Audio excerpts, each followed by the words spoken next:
You ever hear those stories about people who go camping and come back with chilling tales? This one's about Willow Creek, an isolated spot deep in the woods that nobody in their right mind would dare to visit after dark.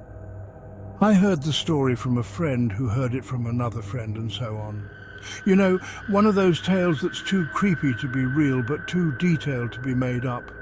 It all started with three friends who decided to go on a camping trip. They were thrill seekers, always looking for the next adrenaline rush.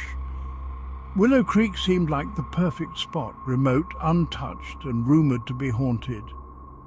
They set up camp by the water, laughing and joking about ghost stories as the sun dipped below the horizon. But as the night grew darker, so did the mood. The forest was eerily quiet. No crickets, no rustling leaves, just an oppressive silence. Around midnight, things took a turn for the worse. One friend, let's call him Mark, noticed shadows moving just beyond the firelight. At first, the others laughed it off, saying it was just his imagination. But then they saw it too, figures darting between the trees, too fast to be human. Panic set in. They decided to pack up and leave, but as they hurried to disassemble their tents, the shadows grew closer. Whispers filled the air, unintelligible and chilling.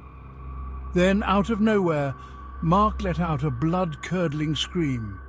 He pointed towards the creek where a pale figure stood, staring directly at them.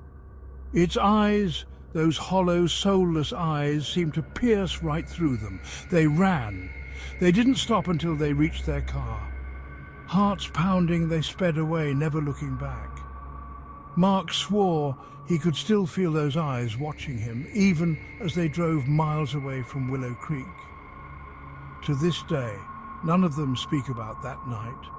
It's as if mentioning it would summon the shadows back into their lives. So, if you ever think about camping at Willow Creek, just remember this story. Some places are haunted for a reason.